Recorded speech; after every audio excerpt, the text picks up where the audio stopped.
Hello student, કેમ છો તમે બધા? મજામાં? Well done. તો welcome back to my commerce જ્ઞાન વિથ તબસમ ચેનલમાં. તો વિદ્યાર્થી મિત્રો, આજનું મારું ટોપિક છે જવાબદારી, જે મેં શોર્ટ વિડીયોમાં ભણાવ્યું હતું. હવે આ લોંગ વિડીયોમાં આપણે એને ડિટેલ્સમાં ભણીશું, ગુજરાતી અને અંગ્રેજી બંનેમાં. ઓકે, તો શું લખ્યું છે પેલા જોઈ લઈએ. જવાબદારી: ધંધા દ્વારા ઉધાર ખરીદેલ માલ, મિલકત કે સેવા અંગેની ચૂકવવા પાત્ર રકમ અથવા ઉછીના લીધેલા નાણાં પરત કરવા પાત્ર રકમને જવાબદારી કહેવામાં આવે છે. એટલે કે ધંધા દ્વારા એટલે કે ધંધો પોતાના માટે ઉધાર એટલે કે ક્રેડિટ પર ઉધાર ખરીદેલ માલ, મિલકત કે સેવા અંગેની ચૂકવવા પાત્ર એટલે કે હજુ ચૂકવ્યું નથી પણ ચૂકવવા પાત્ર રકમ છે, અને ઉછીના લીધેલા નાણાં એટલે કે તમે ઉધાર નાણાં પણ લો છો. ઓકે, તો એને શું કહેવામાં આવશે? જવાબદારી. મેમ કશું સમજાયું નથી, કોઈ એક એક્ઝામ્પલ આપો ને. એવું જ વિચારો છો ને તમે? તો ચાલો હું એક એક્ઝામ્પલ આપું છું. જેમ કે તમે કોઈ ધંધો શરૂ કરવા માંગો છો, પણ ધંધો શરૂ કરવા માટે તમને શેની જરૂર પડશે? તો નાણાંની. તો તમારી પાસે એટલા નાણાં નથી કે તમે ધંધો સ્ટાર્ટ કરી શકો. ઓકે, તો એ માટે તમે શું કરો છો? બેંક પાસે જાઓ છો અને બેંક પાસેથી લોન લો છો. તો બેંક તમને એમને નાણાં ન આપે. ઓકે, એના માટે તમે કોઈ ડોક્યુમેન્ટ આપવું પડે એના બદલામાં. ઓકે, તો બેંક તમને નાણાં આપશે અને પછી એ નાણાં તમે લાવ્યા. હવે એ નાણાં શું તમારા થઈ ગયા?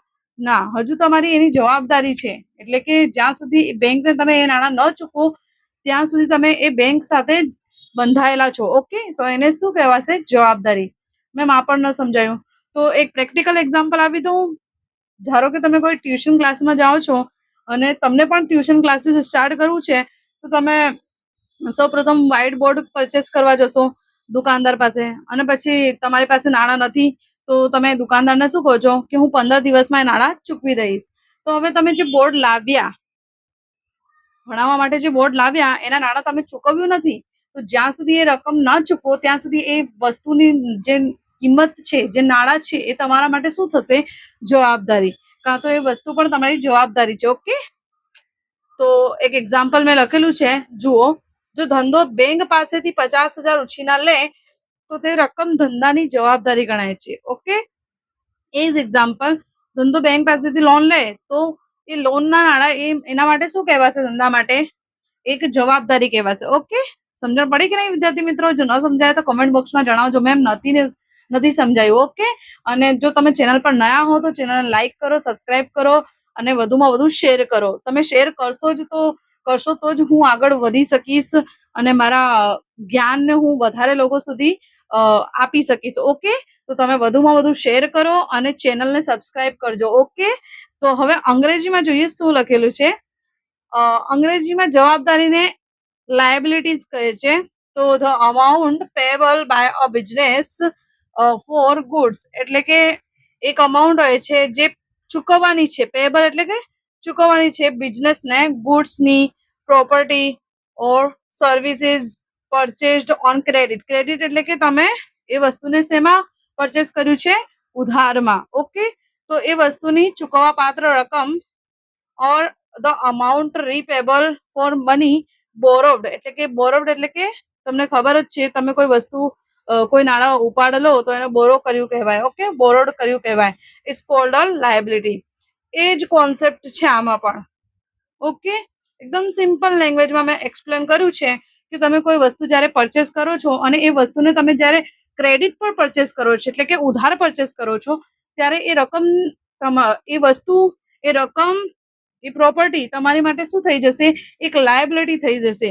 અને એ લાયબિલિટીને તમે નાણાં ન ચૂકવો ત્યાં સુધી એ તમારી લાયબિલિટી જ કહેવાશે. ઓકે, અહીંયા લખ્યું છે until this amount is paid it is considered a liability. એટલે કે જ્યાં સુધી તમે એ વસ્તુના કે મિલકતના કે રોકડ તમે ચૂકવો નહીં ત્યાં સુધી એ તમારી શું કહેવાશે? લાયબિલિટી. એક્ઝામ્પલ અંગ્રેજીમાં જોઈ લો. If the business borrows ₹15,000 from a bank, that amount is a liability until repaid. એટલે until repaid એટલે કે તમે જ્યાં સુધી એ વસ્તુના નાણાં ન ચૂકવો ત્યાં સુધી એ બેંક પાસેથી તમે લોન લીધી છે અને તમે એ બેંક લોનના નાણાં જ્યાં સુધી ન ભરો ત્યાં સુધી એ બેંક લોનના નાણાં તમારા માટે શું થઈ જશે? જવાબદારી એટલે કે લાયબિલિટી. ઓકે વિદ્યાર્થી મિત્રો, સમજણ પડ્યું કે નહીં? ન પડ્યું હોય તો કમેન્ટ બોક્સમાં જણાવો, અને સમજણ પડે જ છે તો સારી સારી કમેન્ટો કરો કે મેમ તમારું ભણાવેલું અમને ખૂબ જ ગમે છે, તમે જે ભણાવો છો અમે આમ કરીને યાદ કરી લઈએ છીએ અને આમ કરીને અમને કોન્સેપ્ટ ક્લિયર થઈ જાય છે.